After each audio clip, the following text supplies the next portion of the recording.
Salut les gars, bienvenue sur la chaîne, bienvenue à toutes et tous. Et nous revoici encore pour le short course Techno RC, un 10e. Et ceci pour la dernière fois. Le montage est terminé. Le montage a été finalisé depuis la dernière vidéo. Donc on a mis en place, j'ai mis en place la carrosserie. On a fait 2-3 essais de roues. C'est pas facile avec la carrosserie. Et puis, voilà, on a un peu modifié par rapport au bac batterie. Les sangles qui étaient un peu communes à un peu toutes les batteries que j'ai. Et pas le cas de celle d'origine. Enfin, sans plus attendre, on va en parler. Donc, voici le bébé terminé. Le voici avec une batterie. Donc, pour comparaison, c'est une batterie Gens Ace 4S 5000 mAh 50C. Alors, on peut aussi y mettre les batteries, les VS Line 4S 5003 par exemple, ou des batteries que j'ai achetées dernièrement pour voir comment elles tournent, les DXF en 4S. On peut acheter ça sur AliExpress. Les VS Line, bien sûr, vous les trouvez sur le Vartel Shop ou chez Donuts Racing. À vous de voir vos préférences. Donc, avant de parler, de la carreau et puis des pneus, on va un peu revenir sur le montage. Donc, montage très plaisant. Ouais, c'était vraiment super de bosser sur ce kit. Toutes les pièces. Alors, c'est vrai que Techno RC, ben voilà, il y a pas mal de plastique.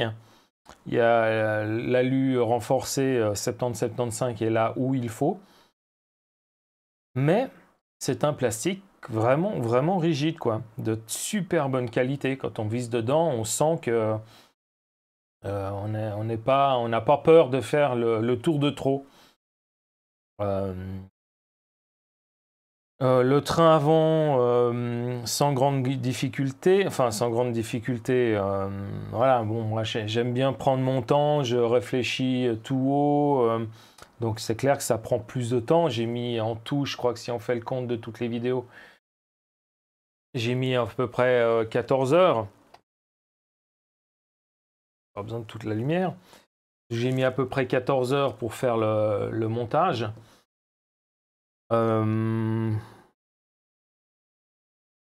Voilà, c'est assez lent. Après, moi, le but, c'est de prendre du plaisir. Donc, c'est comme les jeux vidéo. Je déteste faire du try hard parce que, je veux dire, ça sert à quoi de masser un jeu ou un montage en 6 heures chrono. Puis bon, je veux dire, même si les gens ils disent, je veux dire, je vois pas où est le plaisir. Le plaisir, c'est de comprendre les choses, c'est de toucher les pièces. C'est de réfléchir sur le moment, mais c'est comme ça quand on se filme, quoi. Le but, c'est pas que ça soit scénarisé et tout ça, c'est que, voilà, on est en train de monter, on est dans la merde, Tout se passe bien, quoi. Je veux dire, voilà, on montre, en tout cas, moi, personnellement, je montre à la caméra ce qui est vrai. Après, c'est vrai que parfois, je fais des avances rapides ou des coupures, mais ça, voilà, c'est parce que ça n'apporte rien, en fait, de voir quelqu'un galérer avec ses biellettes, comme j'ai pu le faire pendant une demi-heure. Je veux dire, ok, voilà, on a compris que le gars, il a galéré, quoi. C'est tout. Beaucoup aimé, c'est les cellules avant, cellules arrière, complètement fermées. Contrairement à toutes celles que j'ai connues, elles sont ouvertes par le bas. Là, non, elles sont fermées avec un décrochement dessous qui permet en fait de les emboîter directement dans la plaque de châssis. Plaque de châssis étonnamment étroite, et ça a l'air d'être la marque de fabrique de Techno RC, c'est de faire quelque chose de très compact, comme vous pouvez le voir. Après, c'est un avantage qui est vraiment extraordinaire, c'est que vous voyez ici, Voilà, le châssis, il est très étroit. Et après, il y a deux parties en plastique de chaque côté. Et on pourrait croire que c'est simplement des bavettes latérales de protection, comme on en voit beaucoup sur certains châssis. Non, en fait, tout est monté dessus. Et c'est ça qui est génial. C'est que, par exemple, vous allez dans la boue à vos trucs, vous lui en mettez jusqu'à la gueule. Alors après, il faut faire, je vais vous dire qu'il y a 2-3 trucs qu'il faut faire gaffe quand même. Si de la boue, ça doit passer. La flotte, malgré que vous mettez un moteur étanche, un varié étanche, il faudra sûrement mettre, je veux dire, un ballon gonflable ou une capote autour de votre récepteur, parce que la petite ouverture en fait où passent les câbles, c'est juste un plot qui vient appuyer dessus et il n'y a pas d'étanchéité. Donc moi, ce que je vais décider de faire, c'est de mettre de la pâte à fixe ou même peut-être de la pâte à modeler en fait, puis de bourrer en fait l'entrée là pour étanchéifier la chose. Non, je disais que chaque partie en fait est démontable. Vous avez plein de bouts dessus. Vous enlevez en fait la corne de cerveau. Vous non, puis il n'y a rien besoin de déconnecter d'autres. En fait, il y a juste à enlever la corne de cerveau et puis vous dévissez cette partie en fait ici, comme ça, hein. Cette partie-là, vous la démontez et tout part. Cerveau, vario, moteur, récepteur, tout part. C'est bon. Vous pouvez me laisser, si vous voulez, vous laisser le bac à batterie. Vous passez ça à la douche ou au jet. Alors pas au Karcher, hein, ça j'ai déjà dit plusieurs fois. Vous pouvez passer tout ça sous la douche. Mais il ne faut pas insister sur les parties où l'eau risque de rentrer, quoi. Vous passez, si ça même vous passez plusieurs fois, et c'est bon. Sur des variateurs comme le Max, alors 10 et 8, ce n'est pas des variateurs étanches. Vous pouvez passer juste l'eau comme ça, mais passez, vous restez pas, vous ne le laissez pas sous la douche pendant 10 minutes. Et puis, le problème du Karcher, c'est la pression. C'est que ça va vous pousser la crasse dans des endroits où, en fait, ça pourrait passer. Douche, oui. Le meilleur truc, c'est de laver à l'eau très, très chaude. Comme ça, au moment où vous vous arrêtez, je veux dire, il commence à sécher. Vous avez déjà remarqué le truc. Quand vous prenez une douche très, très chaude, au moment où vous sortez à l'air, tac, vous séchez tout de suite, quoi. Enfin bon, passer cette aparté de douche. Donc ouais, génial, c'est que sur un bac, toute l'électronique est fixée et clac, vous le sortez, c'est bon. Prêt au nettoyage. J'ai galéré avec les biellettes. Bah oui, le plastique est dur, souple, mais dur. Il montre la qualité. C'est clair que si la biellette était rentrée comme ça, quand du bord, au premier impact, tout ça, le filet de la biellette risque d'arracher la partie plastique de la chape. Et puis bon, voilà, je veux dire, ok, c'était cool. Vous avez réussi à visser votre biellette vite fait, mais ouais, ça s'arrête là.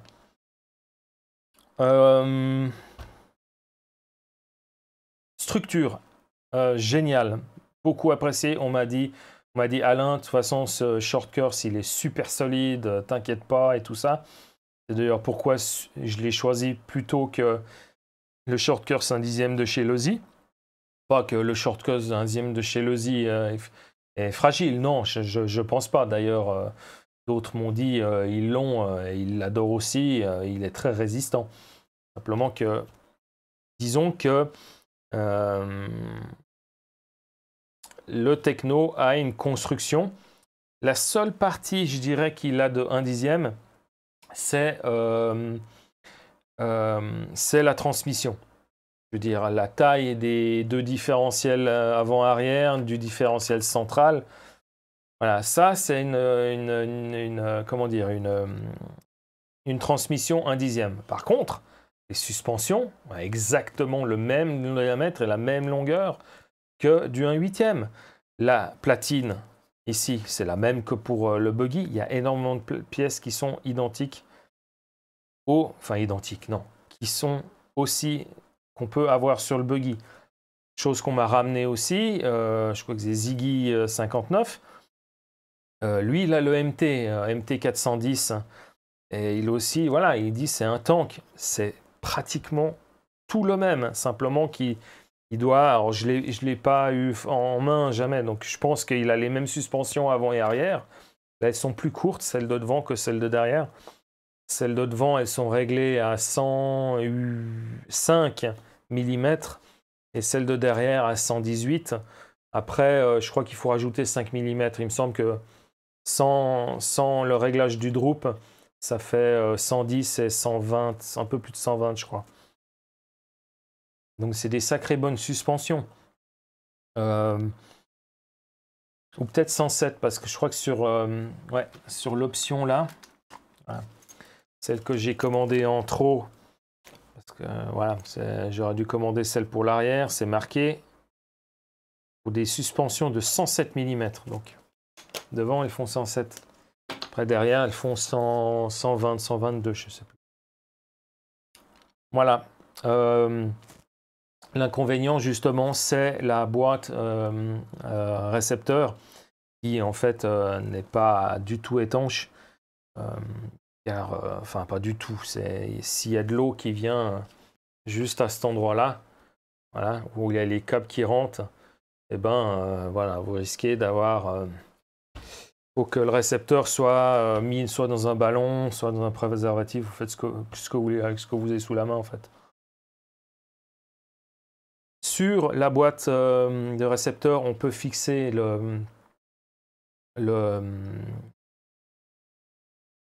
je ne sais pas si c'est l'émetteur ou le récepteur. En fait, c'est la balise pour le lap monitor ou le MyLap. Enfin, les deux systèmes que vous pouvez utiliser pour compter vos tours. Donc, pour répéter, j'ai mis un servo JX qui a 6 volts fait... Alors, c'est 6 volts. Hein. Moi, je crois que je disais dans les vidéos 7,4. Non. Lui, il est réglé pour soit du 4,8, soit du 6 volts. Donc, à 6 volts, il fait 21,8 kg. Fonctionne bien. Je l'ai déjà utilisé sur d'autres véhicules. Il va très bien. Il n'est pas rapide, mais il fait le taf. Max 10 SCT. Donc, il y a une douzaine de réglages. On pourra les regarder après, si vous voulez. Le moteur 36 de diamètre, 70 de long, 2650 kV. On verra roulage, en tout cas, à l'essai, ça tourne pas mal, hein, je veux dire. Donc, on verra au roulage, et puis à la chauffe. Alors, je lui ai mis un ventilateur qui tourne, mais alors qui fait un raffut, mais tellement il tourne vite. Donc, sur ce ventilateur de moteur, il y avait les fiches rouges. Donc, je l'ai enlevé, j'ai enlevé les fiches bananes, puis j'ai remis dans une fiche noire pour que ça rentre sur le récepteur. Le récepteur, c'est un récepteur Spectrum. Je crois que c'est un SR3000. C'est un récepteur, c'est du DSR2. C'est pas du DSR-M.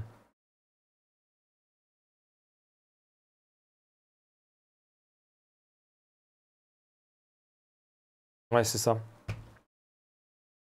Donc, c'est des anciennes générations, sauf que, ben voilà, sur AliExpress, on les a pour pas cher du tout. Donc, voilà.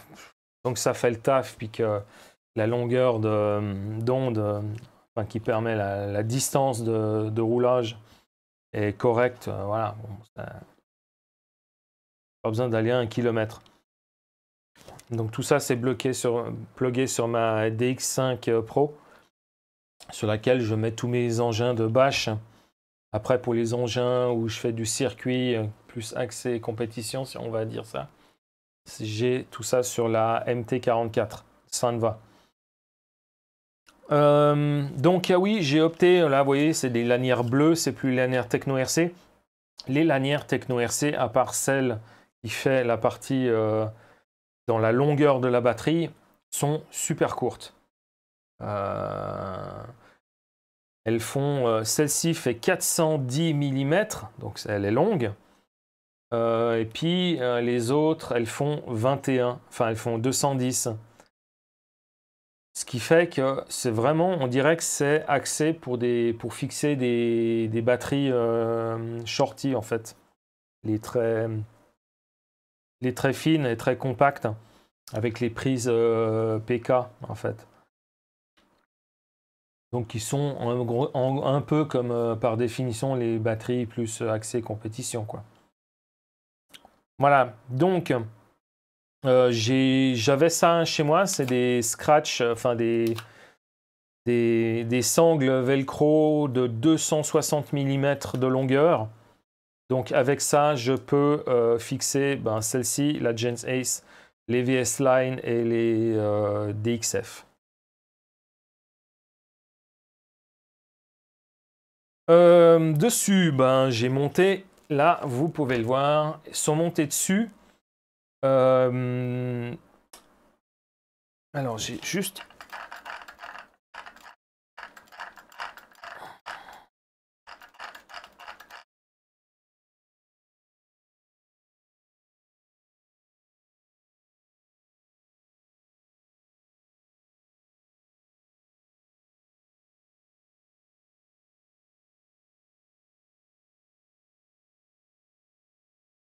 Alors, je dirais que sur ce véhicule, je ne sais pas s'il y a des roues qui lui vont bien, en fait.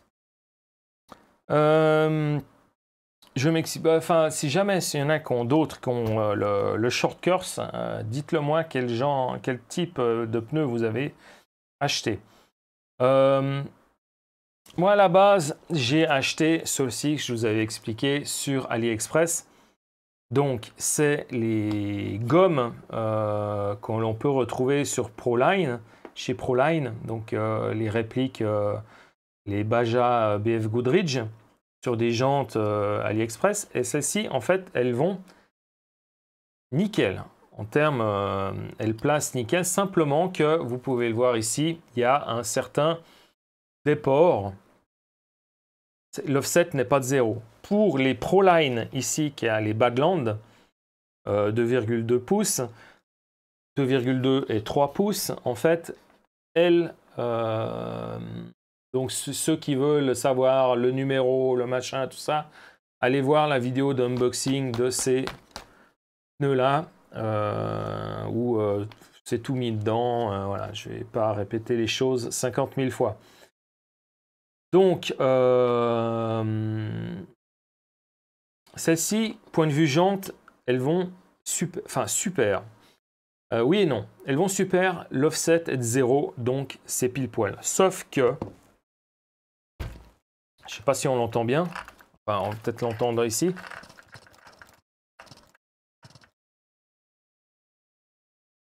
Elle touche légèrement à l'intérieur. Alors, en soi, vu que le bruit qu'elle touche,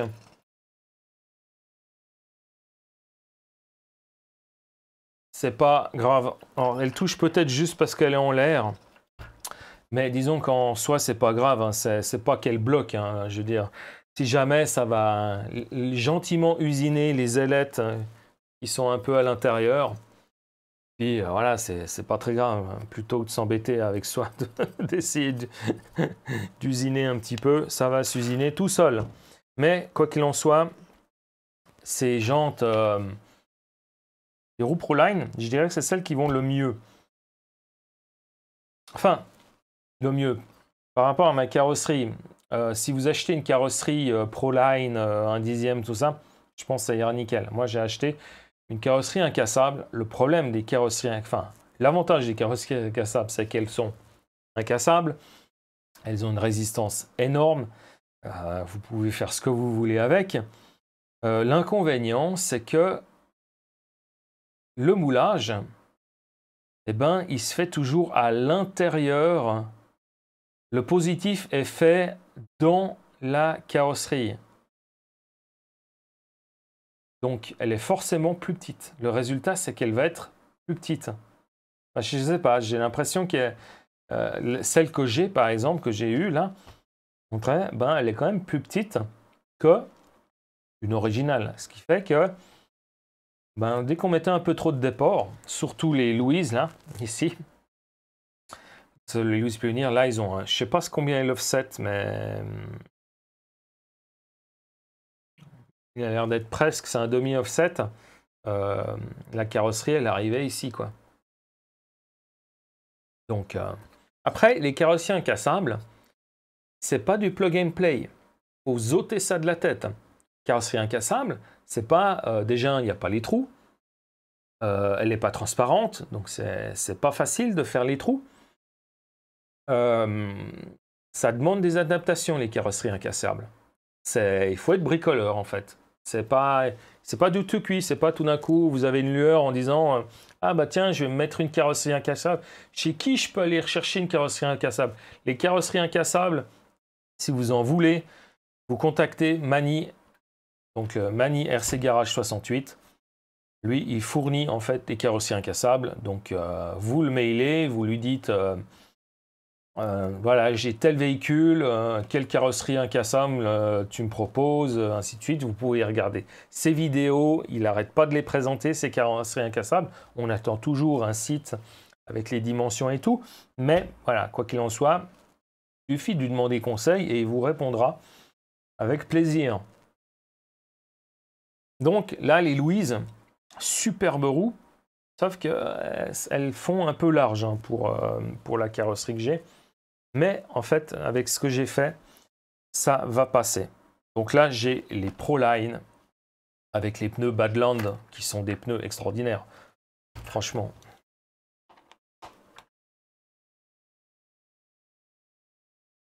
Regardez-moi ça. Franchement. Alors, c'est des crampons de dingue. Il y a des crampons sur toute la partie de la bande de roulement, et y compris à l'intérieur. Ouais, avec ça, je veux dire, hein, vous labourez un champ avec ça. C'est ce qu'on va faire. On va tester le labourage de champ avec ça. Donc, mes pneus AliExpress, ce n'est pas maintenant que je vais les essayer. Hein, parce que, bon, on est en hiver, c'est les pneus Baja, c'est surtout fait pour le sec. Là, l'herbe, elle est toujours mouillée, avec le brouillard, il y a toujours... la terre, elle est toujours un peu, pas boueuse, mais ouais, toujours imprégnée d'eau et tout ça, donc c'est Holiday on Ice avec ses pneus. Donc, ce n'est pas le but. Donc, c'est cet été ou ce printemps qui seront testés. Là, je vais surtout faire joujou avec ce véhicule, avec ses Badland. Ah oui, j'ai du pignon de 16. Donc, c'est un pignon de 16 Techno RC. Hein. Donc, TKR 4176, mode 1. J'ai juste j'ai le numéro sous les yeux, donc voilà. Qu'est-ce que j'ai fait comme autre chose? Ah oui, petite subtilité.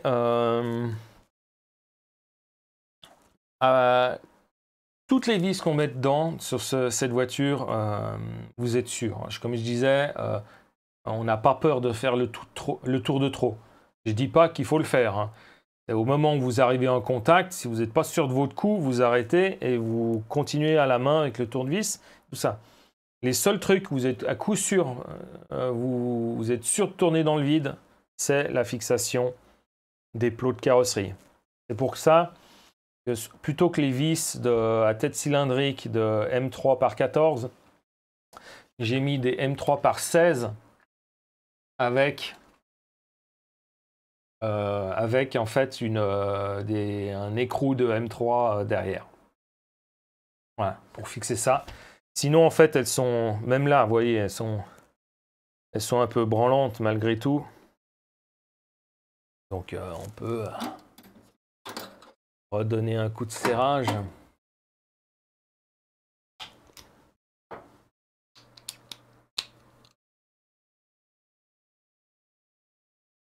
Je vais peut-être pas serrer, en fait, celle-ci. Voilà. Ça se desserre avec le temps, mais...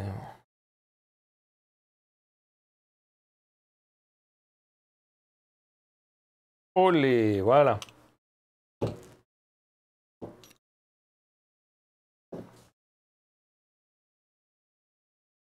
Donc, que j'ai fait aussi, la direction a été réglée.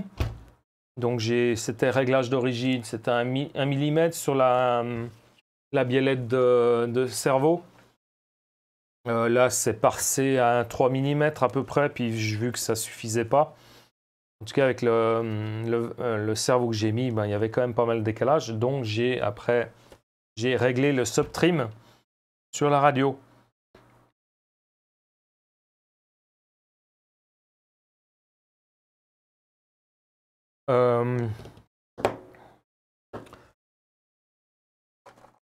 Voilà ce qui est fourni comme carte de programmation avec le variateur.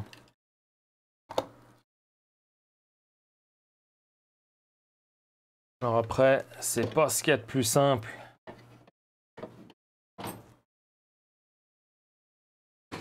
On va finaliser les réglages de cet appareil. Donc, j'enlève la fiche qui permet de faire fonctionner le ventilateur et à la place, on met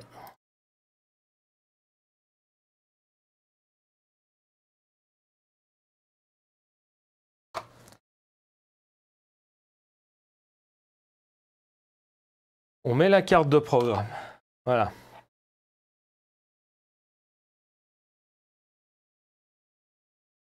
Ensuite, hop, on connecte la batterie, mais avant ça, vu qu'on est...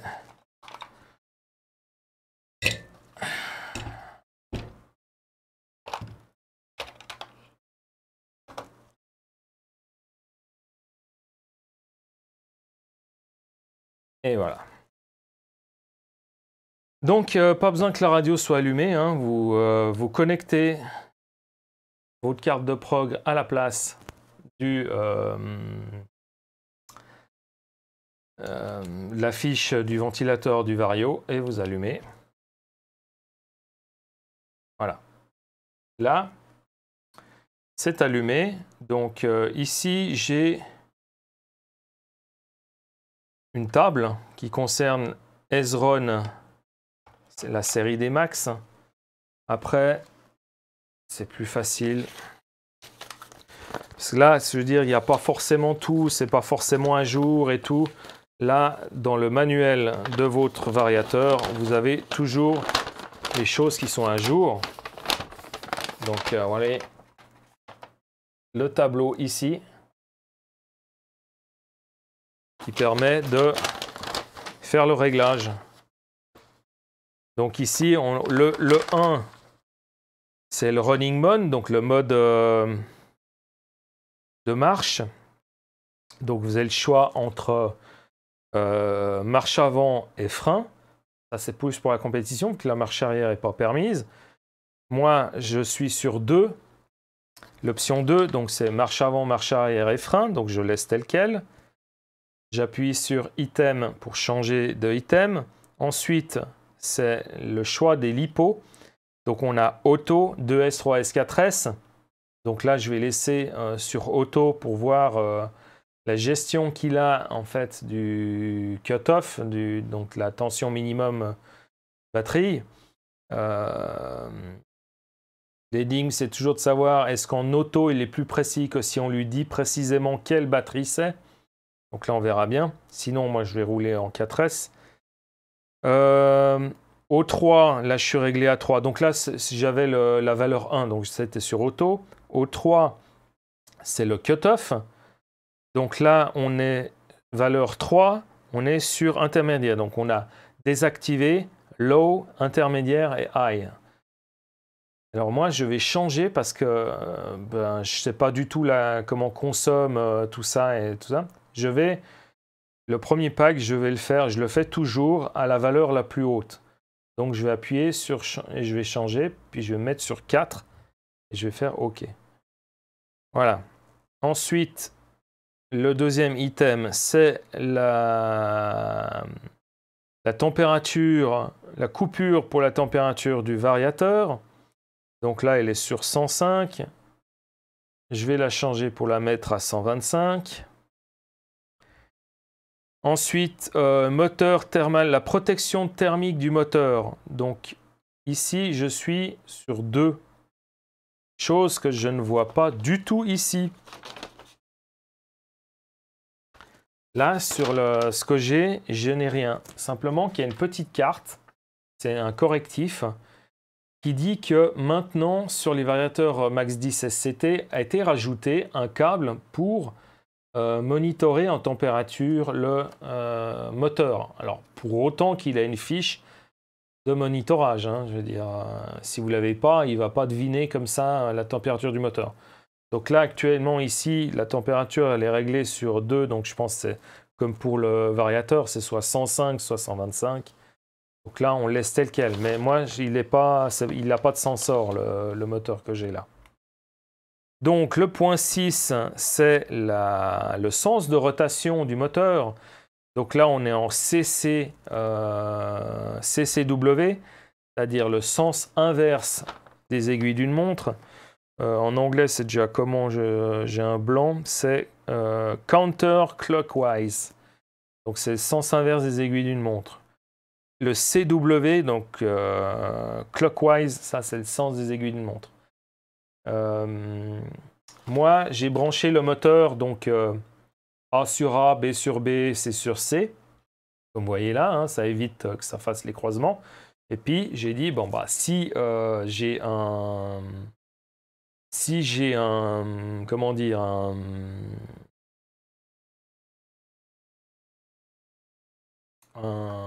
une inversion, ça tournait à l'envers, j'aurais inversé ici. C'est pas le cas, il tourne dans le bon sens, enfin j'espère toujours depuis la dernière fois. Hein. Le point 7, c'est la tension du bec, donc soit 6, soit 7,4. Mon cerveau ne va pas plus loin que 6, donc il faut que je le laisse sur 1, il ne faut pas que je change, sinon il va y avoir quelques petits soucis.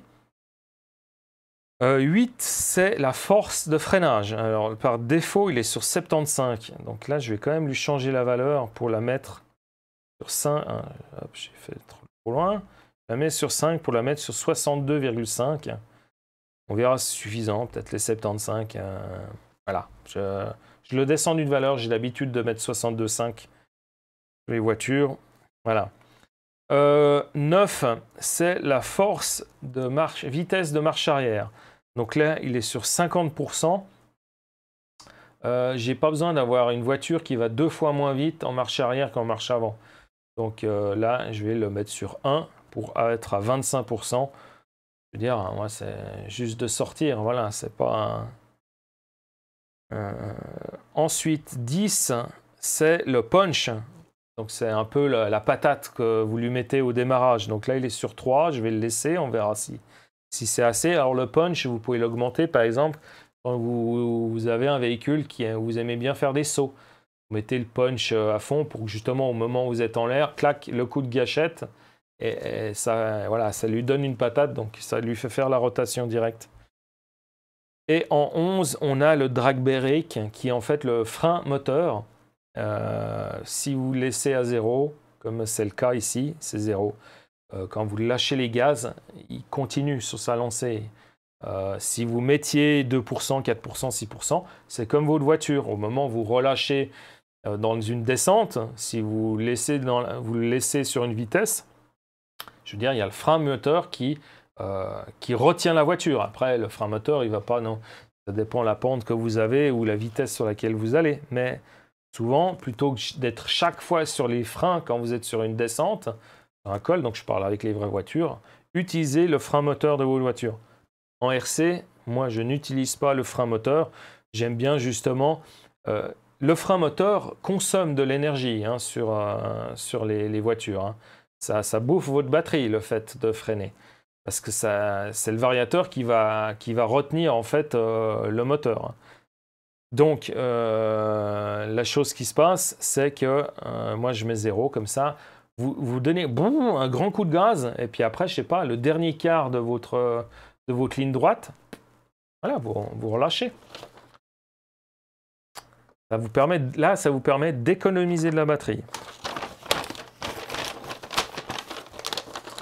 Voilà, c'est les 11 points de réglage qu'il y a sur ce variateur Ezron Max 10 SCT.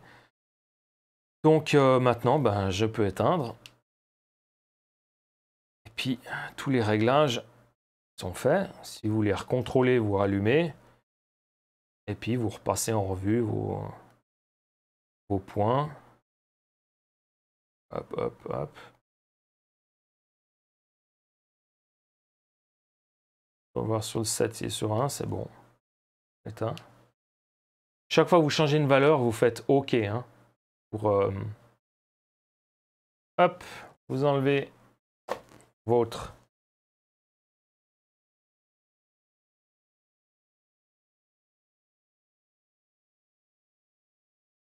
Maintenant, il s'agit de remettre la fiche. Alors, je sais bien, l'orientation du variateur fait que c'est pas la plus simple des... Voilà. Alors, petit essai, on allume la radio. Alors, le bin, je ne vais pas le réexpliquer. Hein. Bon, ça va.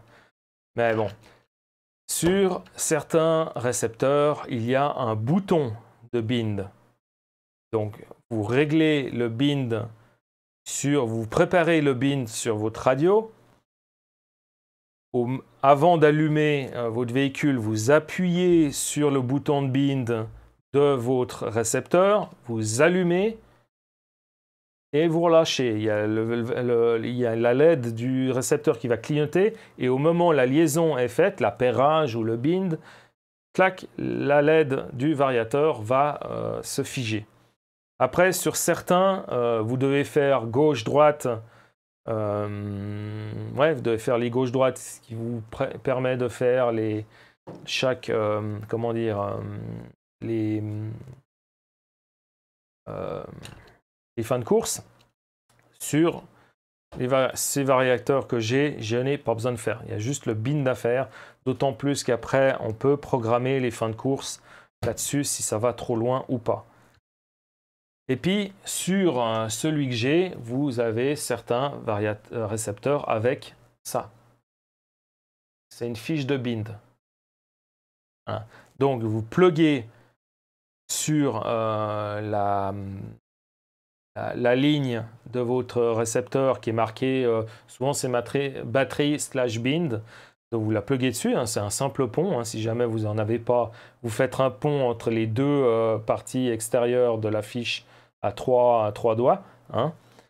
Vous mettez ça et puis vous allumez votre radio, vous préparez le bind, vous mettez la fiche, vous allumez votre véhicule.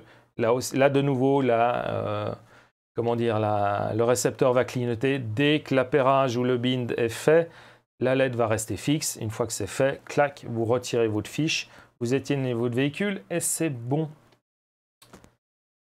Pas plus simple que ça. Ensuite, chaque fois que vous faites le bind, vous devez faire le neutre de votre radio. Comment est-ce qu'on fait le neutre de la radio? C'est assez simple. Sur votre bouton on-off électronique, il y a un bouton set et un bouton d'allumage. Donc vous appuyez sur le bouton set, vous appuyez sur le bouton d'allumage. Ah, j'étais trop vite. On recommence. Le bouton 7, allumage. Voilà. Il fait ce bruit-là, il clignote. Vous faites en sorte que vous ne touchez pas la gâchette des gaz de votre radio. Vous faites 7, un bip. Vous mettez les gaz. 7, 2 bips. Vous mettez les freins.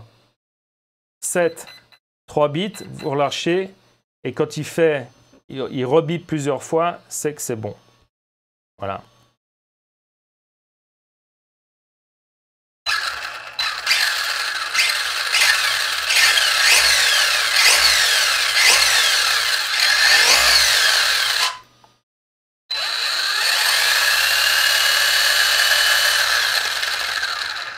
Donc, ce n'est pas comme les variateurs Traxxas. Hein. Les variateurs Traxxas, vous accélérez, vous claquez le freinage, vous claquez la marche arrière, ça fait frein. Vous mettez la marche arrière, vous claquez la marche avant, ça fait frein. Et ensuite, vous devez rappuyer pour qu'il y ait la marche avant ou la marche arrière. Sur les autres variateurs, autres que Traxxas, j'en connais pas d'autres qui font ce système-là, c'est vous mettez les gaz, vous claquez la marche arrière, il y a frein. Quand vous faites la marche arrière, si vous claquez la marche avant, là, c'est casse. Parce qu'il n'y a pas de freinage. Ça part directement en marche avant. Imaginez votre voiture, vous êtes en marche arrière à fond, et d'un coup, alors déjà, il faut déjà pouvoir mettre la marche une vitesse de marche avant, hein, ce qui est moins sûr. Il n'y a que dans les films que ça réussit. Hein, vous êtes en marche arrière à fond, et d'un coup, clac, vous mettez la marche avant. Alors déjà, réussir à passer la vitesse, là, il n'y a pas de boîte à vitesse, donc ça le fait. Et le problème, c'est que vous tournez en marche arrière, et puis tout d'un coup, paf! Donc ça se trouve, les pignons, enfin la couronne plastique, elle éclate. Si vous n'avez pas de compensateur comme sur les X-Max, il y a un compensateur de couple, c'est-à-dire en fait c'est deux pièces métalliques avec un caoutchouc au bout, c'est-à-dire qu'au moment où on appuie, ça écrase le caoutchouc jusqu'à entraîner, donc ça évite en fait les coups comme ça nets. Donc voilà, il n'y a plus qu'à le faire fonctionner. C'est ça.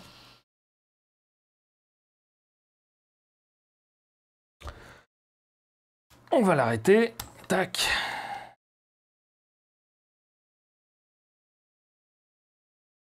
Et maintenant, la touche finale, c'est la carrosserie. Voilà. Carrosserie incassable. Alors, voilà, hop.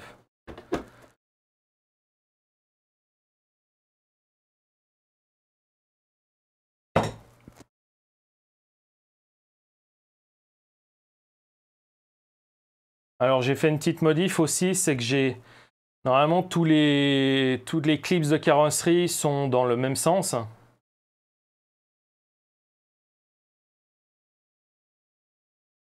C'est mon flash avec ça. Tous les clips de carrosserie sont dans le même sens.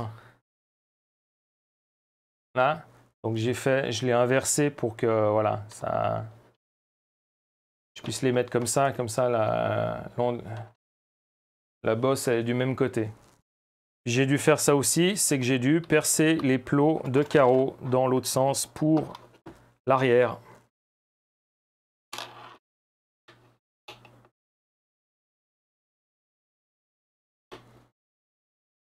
Voilà. Donc voilà, le véhicule.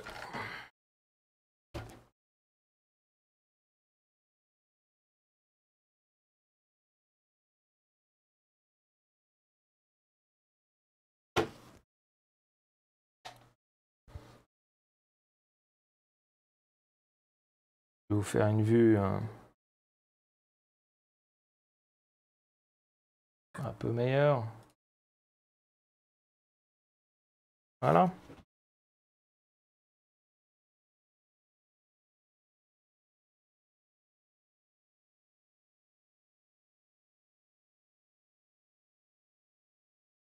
Donc les stickers, c'est chez littlecaraddict.fr.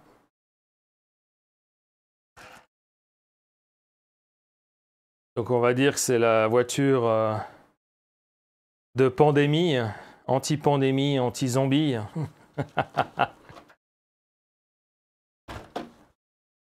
Voilà, avec 2-3 autocollants. Assez sympa. Maintenant, c'est toujours la même question sur les...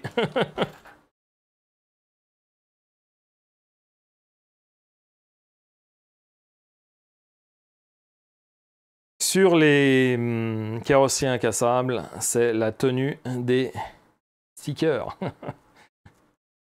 Donc le secret, ouais, c'est en tout cas de bien chauffer pour que la colle elle adhère en fait à la carrosserie. Et puis voilà. On verra s'il faudra aussi rajouter un pare-choc RPM pour protéger ça, mais bon, je pense pas que je vais non plus pas envoyer cette voiture sur la Lune, donc on verra bien. Une bonne petite suspension. Donc ouais, c'est ça qu'on voit en fait, c'est que avant ça ne passait pas. Donc voilà, le truc qu'il y a à faire sur ces carrosseries, donc le découpage à faire. Après, les passages de roues, ben, normalement ça retombait, là ça touchait derrière. Donc j'ai ouvert, j'ai fait une autre forme. Les ailes, je les ai chauffées au décapeur thermique et je les ai écartées pour que voilà, tout passe à l'intérieur comme ça. Devant, ça passe juste pas. Il faudrait regarder si je peux écarter encore un peu. Mais de toute façon, vu qu'on avance dans ce sens-là, ça va frotter comme ça. Donc, il n'y a aucun souci. Et voilà, belle vue de ce joli short course que j'apprécie déjà beaucoup.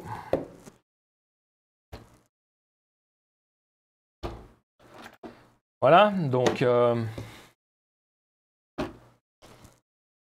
avec un pneu là, avec un pneu, ah oui, j'ai pas montré, ouais, c'est juste, j'ai aussi ouvert là derrière. Alors, j'ai pas encore, faut que j'ouvre un peu plus. Je vais encore faire cette rangée là pour laisser l'air sortir, pour éviter en fait l'air parachute, évidemment, parce que quand on roule, eh ben, l'air s'engouffre là.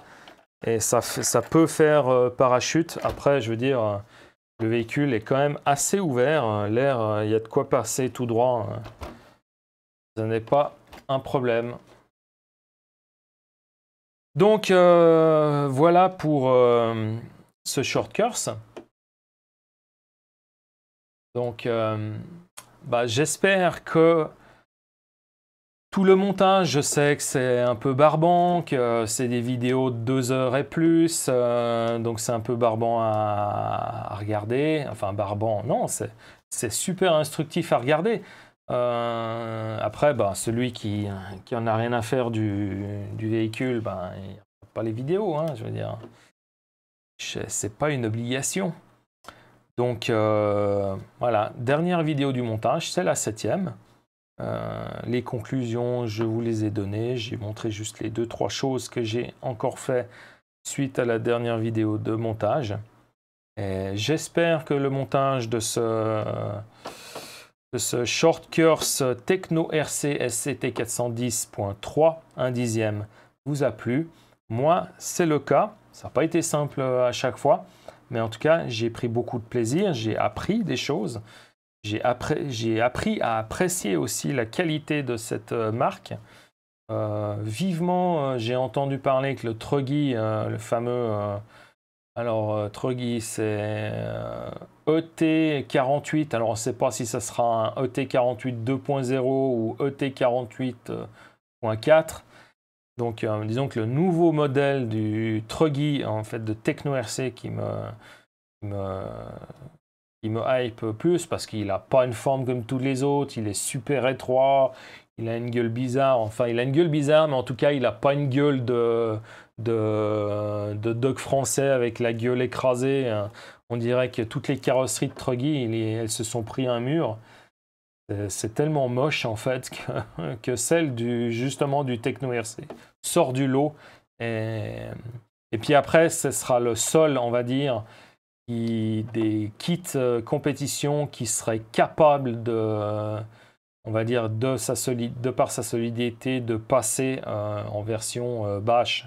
Parce que c'est clair que le Truggy, je ne vais pas l'utiliser en compète et sur circuit. Il va recevoir des belles grosses roues.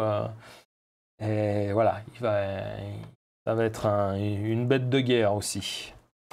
Donc, sur ça, j'espère qu'au final, on revient sur le short course. J'espère que ça vous a plu. Moi, en tout cas, c'est le cas. On attend le prochain montage. Ça sera crawler. Du crawler. Maintenant, la façon que je vais faire le montage, on verra. Je dois encore y réfléchir. Et puis j'espère qu'on se verra à la prochaine, ce montage ou d'autres vidéos. Allez, je vous souhaite une excellente soirée, un bon début de semaine et on se voit prochainement. Tchuss!